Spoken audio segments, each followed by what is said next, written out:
Boa noite a todos novamente. Pessoal, no dia 9/10, né, eu ministrei uma aula para vocês aí, das 20 às 21, e tive um problema com a gravação, né? Eu coloquei para gravar, mas por algum motivo, talvez uma pequena queda de energia, ela apareceu aqui como 11 segundos. Então, assim, não vai dar para aproveitar essa gravação. Então, o que que eu vou fazer, né, para vocês não ficarem prejudicados com o conteúdo que eu abordei? Eu vou estar disponibilizando para vocês uma web aula que era sobre o mesmo conteúdo, né? Só ficou faltando eu falar sobre a segunda lei de Ohm nesse conteúdo que eu passei para esses outros alunos, tá? Então, o que que eu vou fazer? Eu vou gravar esse início, né? Só de observação para vocês. Vou juntar esse início que eu estou fazendo com o vídeo que eu explico sobre lei de Ohm com relação à potência e tensão. E posteriormente, né, vou falar sobre a segunda lei de Ohm na próxima aula, tá? Então, a web, ela vai iniciar com o que eu estou falando agora, continuar falando sobre lei de Ohms e lei de Ohm da potência e da tensão, e depois, na próxima aula, a gente retoma falando sobre a segunda lei de Ohm, porque porque a gente tinha abordado ela com mais rapidez, né? Ou, na verdade, vou fazer melhor. Vou abordar ela aqui novamente com vocês, só para vocês relembrarem do que a gente tinha falado e a gente já finaliza o conteúdo que foi abordado, tá?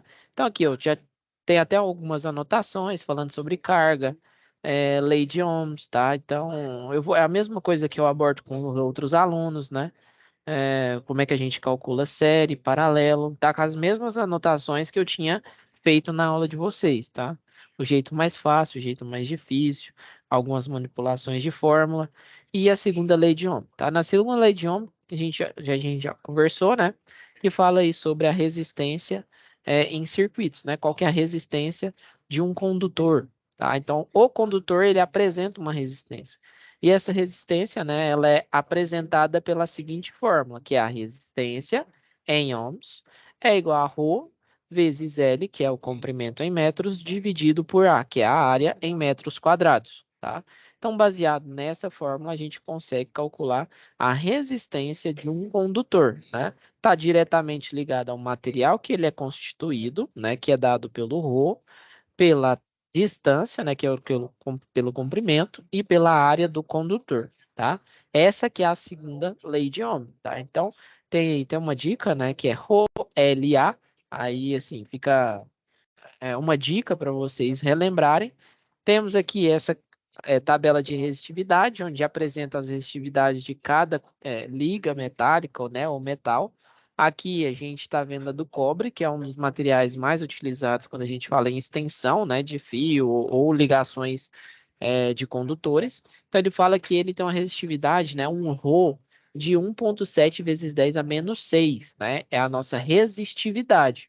Lembrando que resistência é diferente de resistividade.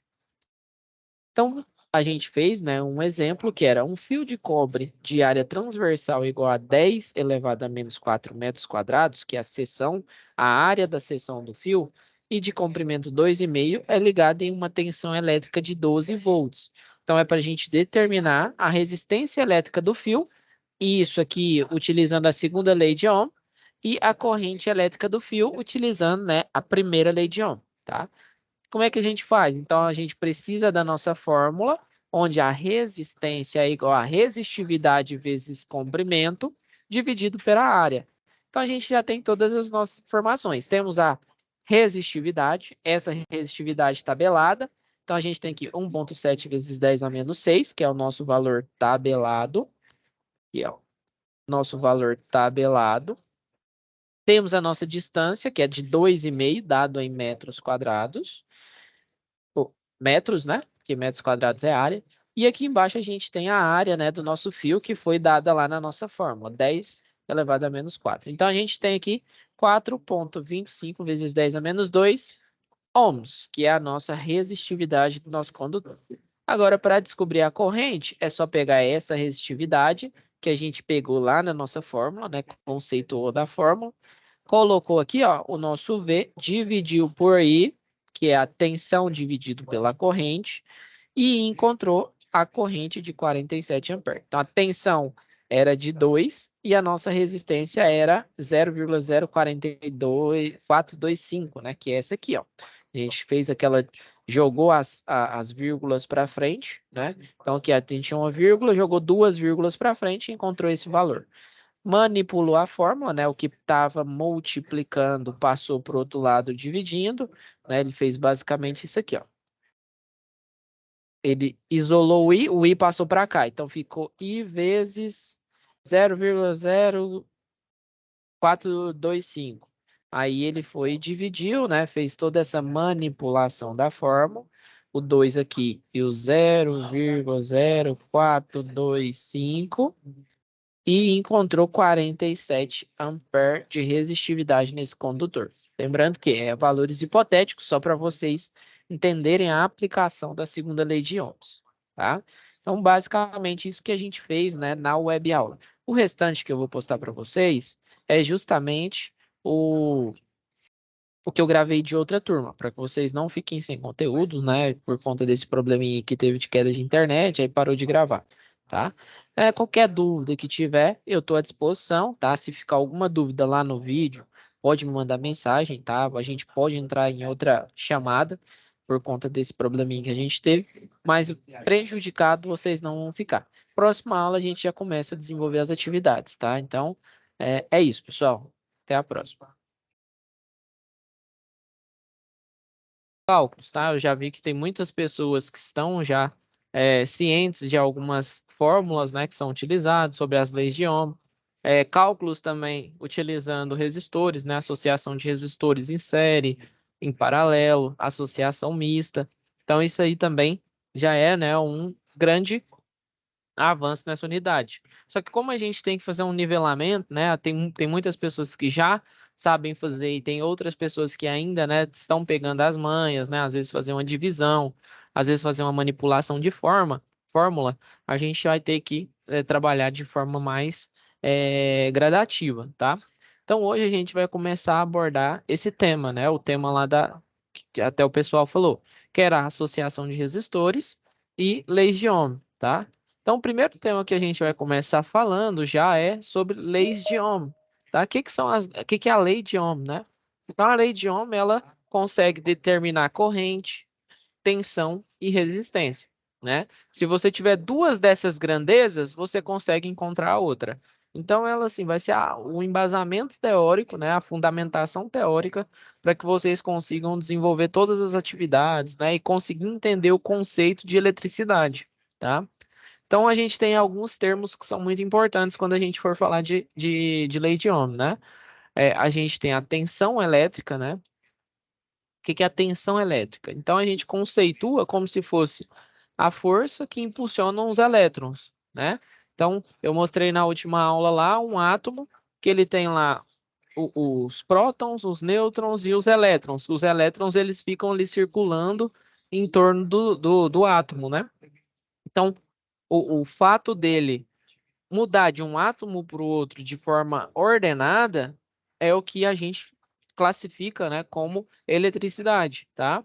Então, aquilo que impulsiona, né, aquilo que favorece com que eles mudem de átomo para formar essa seção, né, esse movimento é o que a gente chama de tensão. Já a corrente elétrica é o movimento ordenado dos elétrons.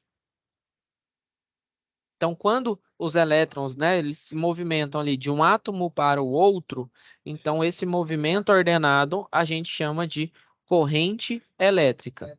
Já a resistência é um equipamento, né, um meio físico que a gente coloca, né, para opor a passagem de elétrons, né? Ele também pode ser utilizado para aquecer, né? Ele tem várias aplicações, né? Quando a gente fala lá, vou trocar uma resistência de um chuveiro, um resistor de um chuveiro, o que significa? A gente utiliza um equipamento onde ele vai se opor à passagem da corrente, né? Então ele vai se opor à passagem desses elétrons e como ele vai se opor a essa passagem, né? A tendência, a gente fala que se chama efeito Joule, é transformar essa oposição à passagem em forma de calor, né? Então, transformar a eletricidade em calor é o que a gente chama de efeito Joule. E é isso que a resistência faz, né? Ela pega essa corrente, né? Então, ela vai se opor a essa passagem. Aqui tem uma imagem ilustrativa que é o volt, né? Que é a força que impulsiona, está impulsionando o que seria um elétron aqui. E os ohms, né? Que é a resistência, ele está impedindo essa passagem, né? Quanto maior a resistência, menor a capacidade de passagem de corrente, tá? Então, ele tem essa proporcionalidade. E a potência elétrica, né, a capacidade dos elétrons de realizar trabalho, né? Então, quando ele chega em um meio, né? Então, ele pode se transformar em... A gente transforma energia elétrica em energia luminosa, né? Através das luzes. Energia térmica através do calor, né? Através do efeito Joule. Tem energia mecânica, né? Então, são várias formas de energia. E o fato da gente conseguir transformar energia elétrica em energia, em outro tipo de energia, é o que a gente classifica como a potência elétrica, né? Então, é a capacidade dos elétrons de realizar o trabalho. Temos algumas nomenclaturas, né, principais. Então, quando a gente falar de volt, é justamente a tensão elétrica, tá? Ela pode ter algumas nomenclaturas, tá? V, U ou E. Então, quando você ver isso aqui em alguma fórmula, tudo significa volt, né? Significa tensão elétrica. Temos também ampere, né, que seria a corrente elétrica. Temos aqui, e ele é denominado por A, tá? E ohms, né, que ele é um símbolo grego aqui, né, que ele tem mais ou menos essa aparência, quase que como se fosse um portalzinho aqui, ó, com umas perninhas, tá? E é a resistência elétrica. Então aqui, né, relembrando alguns termos, então a gente tem aí os nêutrons, o próton e os elétrons. Então o fato de isso aqui é um átomo, né? Então esses três elementos juntos são os átomos, né? Então em elementos condutores, os átomos eles ficam mais próximos e isso permite a passagem desse elétron aqui, ó, para outros átomos, né? Então é isso que é justamente essa carga elétrica, né? Essa capacidade de transferir elétrons de átomos para outros átomos, tá? Então aqui, ele até classifica, né? A matéria é formada de pequenas partículas como os átomos. Então tudo é formado por átomo. Cada átomo, por sua vez, é constituído de partes ainda menores. No núcleo, os prótons, que são positivos, e os nêutrons, que são sem carga. Na eletrosfera, que é essa parte aqui, ó, girante aqui, ficam, né, os elétrons, né? Que eles são carregados negativamente. As partículas elétricas, elétrons e prótons, chamamos de carga elétrica, tá? Então, é essa nomenclatura. Como é que funciona, né, isso internamente? Então, suponha que você tem aqui um condutor, né? Esse aqui seria um material condutor, seja ele lá de cobre, né, um fio, e você tem que fazer a passagem, né, dessa corrente. Então, o sentido dos elétrons é justamente do negativo para o positivo. Só que a gente precisa lembrar de alguns itens. Fisicamente falando, ele é do negativo para o positivo. Só que a gente tem outra nomenclatura. Então, convencionalmente falando, ele vai dar do positivo para o negativo. Então, quando a gente for desenvolver os cálculos, né, utilizando algumas leis de Kirchhoff, até mesmo a lei de Ohm, a gente vai considerar que o elétron ele sai da parte positiva e vai para a parte negativa. É assim que a gente fecha um circuito, tá? Então, basicamente isso. Então, tem duas formas da gente encarar. A forma física, né? O que acontece internamente lá, que é a forma física. Então, a tendência é que, olhando fisicamente falando, é do negativo para o positivo. Mas, convencionalmente falando, a gente vai sempre desenvolver os cálculos olhando que ele sai do positivo e vai para o negativo. Né? Isso aqui é importante, até caiu num concurso aqui do Estado, aquela lá do IF Goiano. O que que aconteceu? Ele perguntou qual que era o sentido convencional da corrente. Então, se ele pergunta sentido convencional, eu sei que é do positivo para o negativo. O que que significa convencional, né? É porque historicamente a gente acredita que é assim, tá? Então, é só um conto, né? Todo mundo fala que é assim, então eu vou falar também por efeito manada, né? Então, mas fisicamente, né, quando a gente olha ali fisicamente, seria ao contrário, tá? Mas para a gente aqui, é importante vocês lembrarem que sempre que a gente for calcular, né, a gente vai considerar do positivo para o negativo, né? Ele fazendo esse percurso aqui. Beleza, então vamos para a primeira lei de Ohm. Para um material ohmímico, será válida a seguinte relação. Lembrando que ohmímico, né, vem de ohms. Para outros equipamentos, quando a gente está utilizando ali equipamentos indutivos ou capacitivos, a gente também leva em consideração, mas tem que levar em outros quesitos em consideração, como os ângulos, né, as defasagens angulares. Então, nesse caso aqui, a gente vai só levar em consideração resistências fixas, tá? Circuitos puramente resistivos. Então, o que que nós temos aqui? Então, a fórmula, ela diz que a tensão, ela é igual à corrente, né? O I vezes a resistência, né? Então, ele mostra aqui, ó, tensão em volts, corrente em ampere e resistência em ohms, tá? Uma forma que a gente tem de gravar mais fácil é justamente utilizando esse triângulo aqui, ó. O que que significa esse triângulo? Quando você, né, tiver dificuldade para lembrar sobre a lei de Ohm, você vai desenhar um triângulo e sempre vai levar em consideração que a tensão é em cima. Pronto. Levei em consideração que a tensão é em cima, eu posso colocar tanto o I quanto o R aqui embaixo. Não tem problema. Isso aqui não vai afetar os meus cálculos, tá? Sempre tensão em cima, tá? Ele é o meu principal fator. Beleza. Depois que eu definir que minha tensão é em cima, tudo que tiver aqui, ó, se eu estiver calculando R vezes I, aqui vai ser multiplicação. Agora, quando eu estiver caçando a resistência, aqui eu vou ter que fazer uma divisão. E aqui também divisão. Vamos entender melhor o que que eu quis dizer. Quando eu estiver caçando o R, o que que fica como incógnita? O T, a tensão e a corrente. Então, o que que eu vou fazer? Pegar a tensão e, como eu estou pegando a tensão e a corrente, eu vou pegar a tensão e dividir pela corrente, tá? Se eu tivesse pegando o I, como é que ficaria isso aqui? Alguém se arrisca?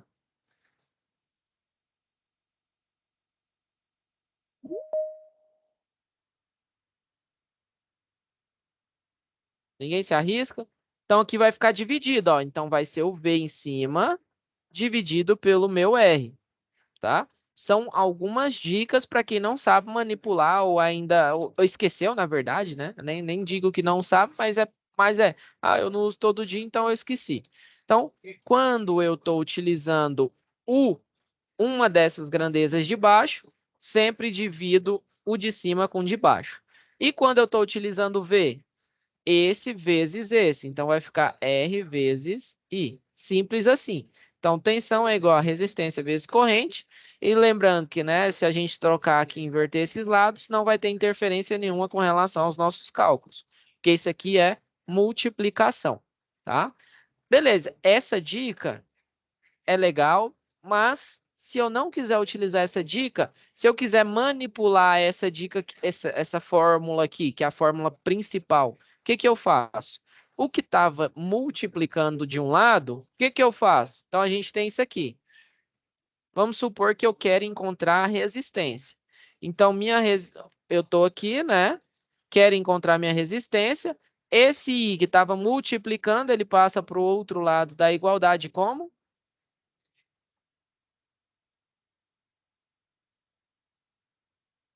O I.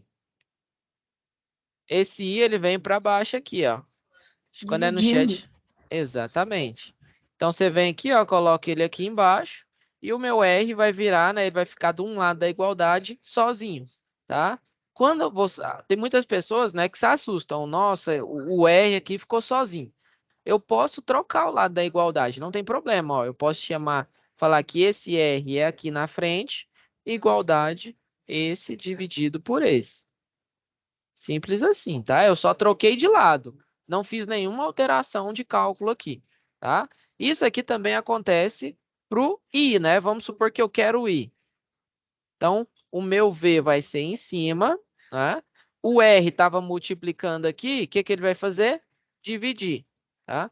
A gente vai ter os mesmos resultados desse outro lado, né, utilizando esse triângulo aqui, tá? Então, os que estiverem de frente, multiplica. Quando eu precisar de ou resistência ou corrente, eu vou dividir o de cima pelo de baixo. Pronto, fim, né? Beleza. Quando a gente fala agora da lei de Ohm, a gente tem a lei de Ohm das tensões, né? E tem a lei de Ohm da potência, tá? Então, ele também é uma fórmula bem parecida com aquela, só que aí a gente cancela o R, né? E vai substituir o R pelo P na fórmula, não na construção da fórmula, né? Não na fórmula em si. Então, ele também tem um triângulo, onde se eu quero o P, eu vou multiplicar o V vezes o I, né? Lembrando que o meu P é da potência em watt, o meu V é da tensão em volt e o meu I é da corrente em ampere, tá? Então, beleza. E quando eu quero uma dessas duas grandezas? Não, eu quero encontrar a tensão. Aí eu vou ter que dividir. É o mesmo princípio, tá? Então, se você lembrar desse aqui, esse aqui vai ficar fácil também. Então, o V é lei de Ohm para tensão e o P, lei de Ohm para potência. Então, como é lei de Ohm para tensão, vamos dar uma prioridade, né, no topo da pirâmide aqui para o V. E quando a gente está falando de potência, no topo da pirâmide, o P. Né? Esses de baixo não importa mais nada. Eu posso inverter, posso colocar I aqui na frente e V aqui, vai dar o mesmo valor. Tá? O que importa é esse topo aqui. Né? Então, se eu pegasse aqui, eu quero a tensão. Aí eu vou pegar o P e vou dividir por I. Supondo que eu quero a corrente, vamos pegar o P, que é a parte de cima, e dividir por V. Esse aqui, ó, essa fórmula aqui, vocês vão ver o curso inteiro. Por quê? Baseado nessa fórmula que a gente consegue dimensionar uns condutor de chuveiro, condutor de máquinas elétricas, né? Só que, obviamente, né? Guardando ali suas proporções. Vamos só fazer um exemplo prático, né? Ah, professor, eu preciso colocar um disjuntor em um chuveiro, né? Meu chuveiro, ele é de 5.500 watts. Beleza, watts é potência, né? Então, eu tenho o meu valor de P. E minha tensão elétrica aqui da minha região, ela é 220, fase neutro. Isso é uma tensão elétrica, tá? Então, a gente tem o valor de P e o valor de V. Agora, eu quero descobrir a minha corrente. Como que fica a minha fórmula, então, se eu quero a corrente? Alguém se arrisca? I é igual a P dividido por V. Exato. Então, você vai pegar 5.500 e dividir por 220. Quanto que dá isso aqui?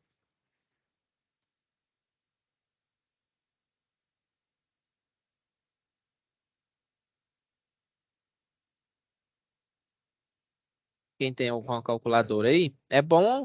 Tem um celular também, né? Pode fazer. Dá 25 ampere, tá? O que significa isso? Então, eu vou ter que colocar um disjuntor maior do que 25 ampere. Porque se eu colocar um menor do que 25 ampere e meu chuveiro, se eu estiver utilizando a potência máxima do meu chuveiro, ele vai ficar desarmando, entendeu? Então, essa fórmula aqui, ó, é uma das principais quando a gente fala de eletricidade. Isso aqui é inevitável que vocês saiam do curso sabendo. Pelo menos assim, hoje eu só quero que vocês saibam de duas coisas. Essa fórmula, né? Se vocês lembrarem do triângulo, melhor ainda. E se vocês souberem manipular essa fórmula, melhor ainda. E essa aqui, ó. Essas duas fórmulas, tá? Então, se você tem um papel, uma caneta, um caderno para anotar alguma coisa, anote isso aqui, tá? Porque tudo que a gente vai desenvolver é baseado nessas informações aqui, nessas duas fórmulas hoje, tá? Temos aqui, né, de novo, para quem quiser tirar uma foto, quem quiser colocar isso aqui de capa do celular, ótimo, tá? Então, isso aí vai ser muito importante. Então, potência, watts, aqui volt, aqui ampere, né? Isso aqui tá mostrando como é que é a nomenclatura e a simbologia, né? Que é representada as grandezas. Lembrando que essa é a lei para potência, nem vou colocar uma aqui também. Para potência, e essa aqui é para tensão, tá? Só para que vocês lembrem como é que fica mais fácil de desenvolver essas fórmulas. Beleza? Até aqui, ficou alguma dúvida com relação a essas duas fórmulas e esses dois métodos de operar ela?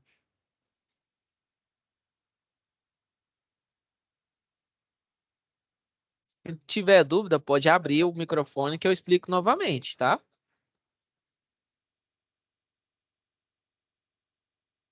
Na hora. Aqui, ó.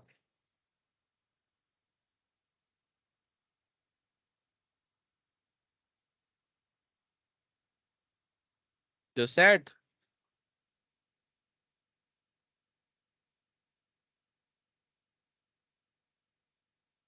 Beleza. Então, beleza. A gente já definiu essas duas, né? Tensão e fórmula da tensão e fórmula da corrente, da primeira lei de Ohm. Agora a gente vai falar sobre um item importante, que são os resistores, tá? Então, essa parte principal, né? Esse foi o ápice aí da nossa da nossa aula, que é desenvolver, né, ou relembrar essas fórmulas. E agora a gente vai ver algumas características sobre os resistores. A gente vai entrar numa parte importante. Lembrando que aqui no EAD, né, é uma coisa que eu gosto sempre de avisar para vocês. No EAD, eu vou fazer sempre os embasamentos teóricos para que vocês desenvolvam as atividades com tranquilidade. Todo o conteúdo que você precisa saber está lá nos conteúdos do curso. Tanto é que tem o parte 1 e o parte 2, e eles não são pequenos, tá? Então, assim, tudo que eu vou falar aqui para vocês é justamente a fim de vocês desenvolver as atividades com tranquilidade e que vocês entendam também como é que desenvolve as atividades, tá? Dúvidas referentes aos conteúdos? Ah, professor, não entendi, o professor explicou errado. Não, teve um passo lá que ele fez errado. Beleza, aí eu vou avaliar, né, o que você falou e vou tentar te explicar de outra forma. Mas o ideal é que vocês sempre venham aqui já sabendo ali um pouco dos conteúdos do curso, né? Porque você já vai ter lido durante a semana, tá? Então aqui a gente vai ver um pouco sobre os resistores, né? O resistor ele tem a função de se opor à passagem de corrente, beleza, né? Tem essa função. Então eles são componentes eletrônicos com a resistência calibrada e comportamento omímico, né, que tem essa função. Utilizam um código de cores, né, para a gente definir o tamanho, né, a dimensão ali do resistor, né, se ele é um resistor com pouca resistividade ou muita resistividade. A simbologia dele é essa aqui, tá? Então, toda vez que você vê essa simbologia, significa que você está de frente, né, a um resistor, ou ele pode ter essa simbologia aqui, ó. Essa simbologia é menos utilizada do que essa aqui de baixo. Então, nos nossos exemplos, você vai ver com mais frequência esse aqui. Temos aí alguns códigos de cores, né? Então, temos aí, ó, a extremidade com mais faixas deve apontar para a esquerda, tá? Então, resistores padrão possuem 4 faixas e resistores de precisão possuem 5 faixas, né? Então, ele tem aqui um nível maior de precisão. Na primeira faixa, né? Essa que vem aqui, ó, na extrema esquerda, né? O que que significa? É o primeiro número. Lembrando que a gente tem um código de cores aqui, ó, que não precisa que vocês gravem, não. Quando você precisar identificar um resistor, né, isso lá numa placa de circuito eletrônico, vocês podem abrir, né, esses códigos são padronizados, então vai ser sempre a mesma informação. Então, nesse caso aqui, ó, o primeiro significa que ele é de 5, né? Então, aqui, ó, o primeiro significa 5, esse verde, ó, verde aqui, 5. O segundo aqui, ó, esse de baixo, significa 2. Deixa eu pegar outra cor aqui. Esse aqui significa que é 2, né? E esse aqui de cima, o segunda listra, azul. Azul significa 6, tá? A segunda desse aqui é laranja. Significa 3, né? A gente vai construir algo para chegar nesse resultado. E essa terceira, quando ele só tem 4 faixas, essa terceira aqui, ó, ele se torna o multiplicador, tá? Quando ele tem 5 faixas, a última é sempre o multiplicador, tanto dessa aqui quanto dessa aqui. É o multiplicador que define, né? Por quantas vezes a gente vai multiplicar esse número aqui, ó, que a gente tem, tá? Então a gente tem aqui nesse de cima 56. Como esse aqui é a última listra, vamos ver em quantas vezes a gente vai multiplicar ele. vai multiplicar por 10.000, né? 10K. Lembrando que a gente tem essas nomenclaturas, né? 10K significa 10.000, ou 1K significa 1.000, né? 10K, 10.000, 100K, 100.000. 1M, né? Esse M maiúsculo é 1 mega, né? Então a gente tem essas nomenclaturas. Depois eu posso passar para vocês informações com mais precisão desses múltiplos e submúltiplos que a gente utiliza bastante em eletrônica, né? E nesses cálculos que a gente vai desenvolver, tá? Então, beleza. Então a gente pegou aqui, tem 56 e vai ser multiplicado por 10K. 10K é 10.000, né? Então, vamos fazer essa multiplicação. Vamos ver se dá esse valor aqui, ó. Então, vai ser 56 vezes 10.000. Beleza, 10.000. 560.000, tá? Então, 560.000 vai ser 560K, né? Mesma coisa do que 560.000. O que significa esse último aqui que fica mais longe, né, dos demais? É a classe de tolerância. O que significa isso? Quando o fabricante fabrica esse resistor, ele fala, ó, ele pode variar até 10%. O que significa 10%?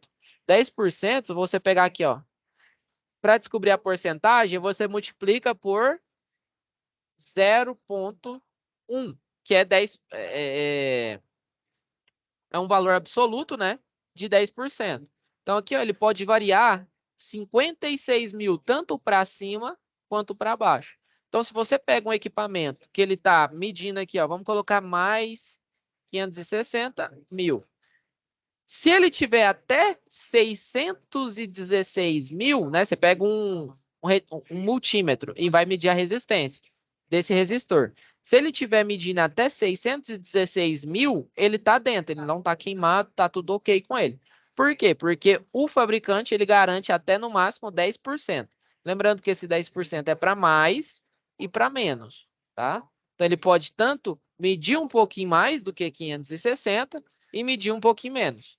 E por isso que ele fala, né? Esses resistores, eles não são tão precisos. Tanto é que, quando a gente precisa de um nível de precisão, né? Um resistor mais preciso, às vezes é um serviço um pouco mais chato. Quando você precisa do nível de precisão mais alto, você tem que pegar esses aqui, ó, com 4 listras. Porque eles têm uma precisão maior, ó. A tolerância é de 1%, né? Então, vamos fazer esse exemplo aqui, ó. Violeta, violeta 7. E preto, qual que é o multiplicador do preto? A gente vai multiplicar esse número que a gente encontrou por 1, que é o valor do preto aqui, ó. Multiplicador 1. Se eu multiplicar qualquer número por 1, vai dar o mesmo número, né? E lembrando que a tolerância dele é 1%. Vamos pegar 1% aqui? Deixa eu relembrar um item para vocês, ó. 100% é a mesma coisa do que multiplicar pelo valor absoluto 1. Se eu estivesse falando de 90%, 90% em números absolutos significa 0,9. E se fosse 53%? 0,53. Se fosse 11%, né? Isso aqui tudo em valor de porcentagem. Em valor absoluto é 0,11, tá? Então, quando a gente fala de porcentagem, a gente fala de um número absoluto de 0 a 1. Se fosse 0%, ia ser 0, né? Então, 0% é 0, 100% é 1, né? Qualquer valor entre 0% e 100% é um valor de 0 a 1, né? Corresponde, né? Você pode dividir ele por 100 que você consegue encontrar esse valor absoluto, tá? É o mesmo número, só que um está em porcentagem e o outro está em número absoluto, tá? É isso que a gente tem que levar em consideração, tá? Até aqui, ficou alguma dúvida nessa... Como é que a gente define um resistor?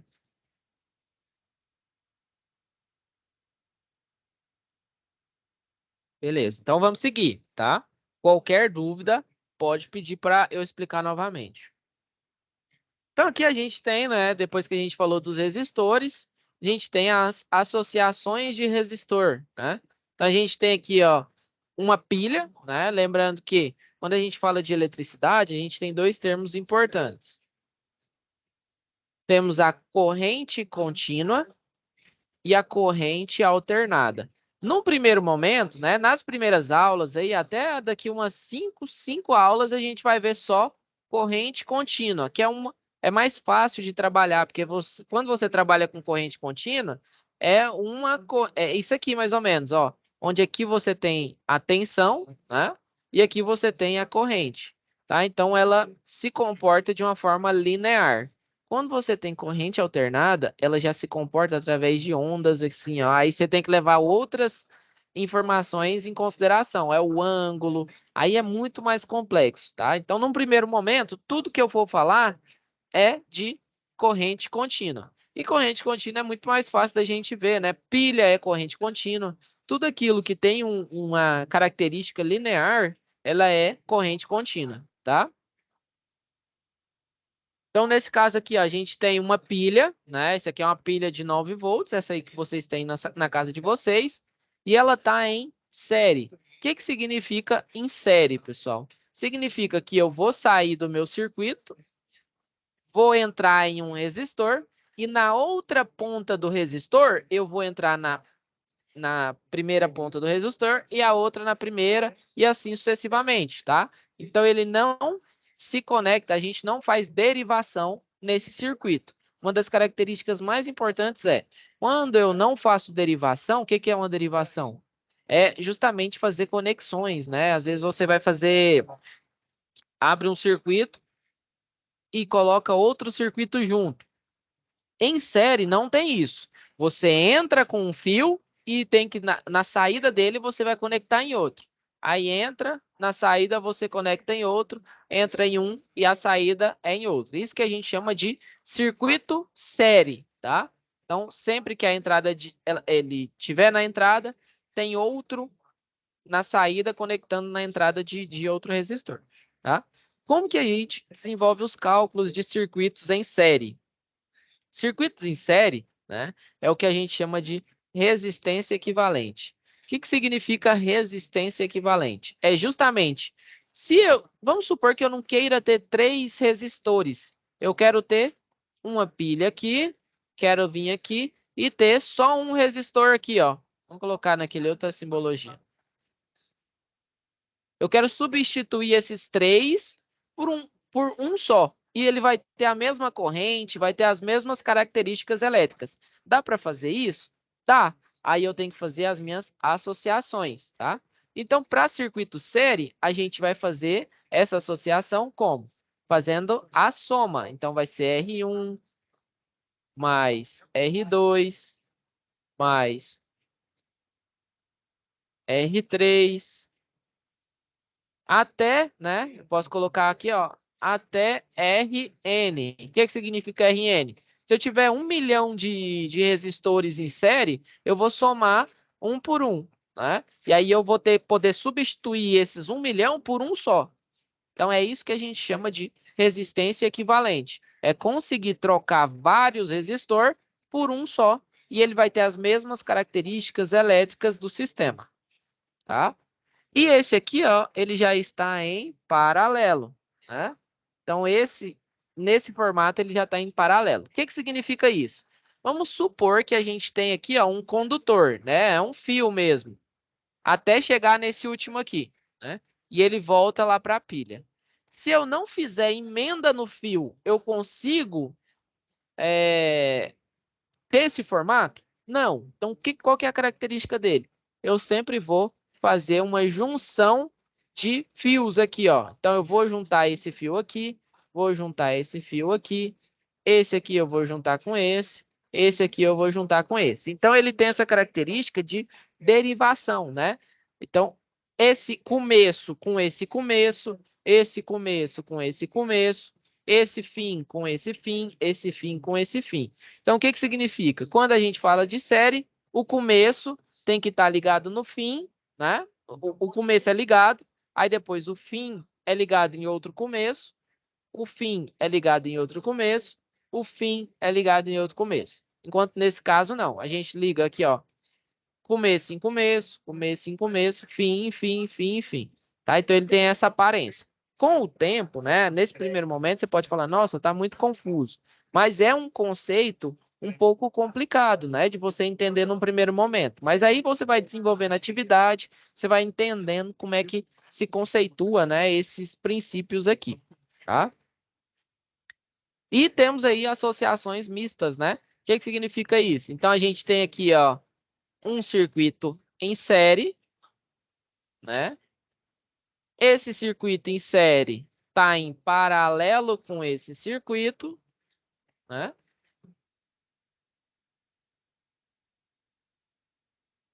E esses dois circuitos aqui, eles estão em série com esse aqui. Ué, professor, você sabe por que você tem um gabarito? Não, pessoal, é a malícia, né, de fazer muitos exercícios, tá? Então, esse aqui, ó, esse aqui está em série com esses aqui. Vamos tentar fazer juntos aqui, ó, esse aqui de baixo. Se eu estou falando de R4 e R5, vocês acham que ele está em série ou paralelo? Ó, eu vou até acompanhar aqui o chat. Paralelo, professora. Esse aqui está em paralelo, correto? Paralelo, paralelo. Acho que o Ivan perguntou aí se precisava apresentar os cálculos. Nas atividades é importante, tá?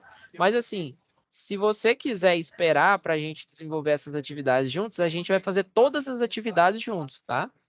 Então eu vou desenvolver os cálculos com vocês, aí vocês vão me auxiliando aqui, né? E vou desenvolver com vocês, tá? Beleza, então esses dois estão em paralelo. E esses dois? Então eu vou chamar esses dois aqui, ó. Vamos supor que eu fiz os cálculos. Encontrei uma resistência equivalente. Então eu vou chamar ela de resistência 4,5. Então eu substituí essa aqui, ó. Deixa eu pegar aqui, ó. Eu substituí essa por uma aqui, ó. Uma só, que se chama resistência 4,5. Resistência 4,5. A resistência 4,5 ela está em série ou paralelo com a R3? Em série? Exatamente. Então, ela está em série. Então, vamos supor agora que eu tirei essa aqui, ó. Tirei essa aqui. E agora, em vez de chamar essa aqui de 4,5, eu vou chamar ela de... Vou chamar ela de R... Vou chamar ela aqui, ó, de R3, 4, 5. Por quê? Porque essa resistência tem o mesmo valor dessas todas, né, somadas, né, levando em consideração que está em paralelo. Beleza. Então, essa resistência aqui, ó, 3, 4, 5, ela está em série ou paralelo com a R2? Paralelo. Paralelo. Então, agora, né, eu não tenho mais aqui, ó. Deixa eu ver se eu consigo aumentar a espessura dessa... Aqui. Então, agora eu não tenho mais isso aqui, ó. Substituir todo esse circuito por uma só resistência, que é essa resistência aqui, ó. E ela eu vou chamar de R 2, 3, 4, 5. Agora, a R2, 3, 4, 5, que é a substituição de todas essas por uma só, está em série ou paralelo com a R1 e R6? Está em série. Tá todas em série, né? Então, beleza. Então, vocês já entenderam esse conceito, tá? Então, vamos passar mais para frente um pouco. Tá? Apagar aqui, beleza. Vamos para a próxima. Então, como é que a gente determina, né? Então, R equivalente, esse aqui ele escreveu só. Vou pegar um pontinho menor. Então, R equivalente é igual à soma, quando a gente está falando em série, né? A soma de R1 mais R2 mais R3. E quando a gente está falando em paralelo, né, é justamente diferente, né? Bem diferente. Então, temos duas formas de desenvolver esse cálculo, tá? Temos uma fórmula que é mais complexa, que é essa aqui, ó, tá? Então, essa é a primeira forma. Essa forma, ela é um pouco mais complexa. E temos a segunda forma, que é a mais utilizada, porque ela não requer mínimo múltiplo comum, né? Alguns aí devem estar lembrando, nossa, eu nem lembrava que era um mínimo múltiplo comum. A outra forma, o que você faz? A resistência equivalente, mas você só consegue calcular de 2 em 2 elementos, tá? Então, vai ser R1 vezes R2 dividido por R1 mais R2. Essa aqui, ó, é minha forma da segunda forma, né, de calcular, tá? Nessa primeira fórmula, fica muito mais fácil, por quê? Fácil assim, né? Eu consigo calcular 10 resistências em paralelo de uma só vez. Mas eu preciso fazer MMC. Eu vou deixar isso aqui para a próxima aula, para a gente desenvolver um cálculo utilizando essa aqui, porque eu vou deixar essa semana para vocês relembrarem o que é MMC, tá? Que é para justamente a gente descobrir o mínimo múltiplo comum entre essas frações. A segunda fórmula é uma fórmula mais usual, tá? Então, vou até colocar aqui, ó. É a fórmula mais usual, onde a gente primeiro vai resolvendo por pares, né? Então, a gente resolve esse primeiro par, depois que a gente descobriu, né, a resistência equivalente desse, resolve do segundo par, tá? Então, a gente vai sempre resolvendo de 2 em 2. Beleza.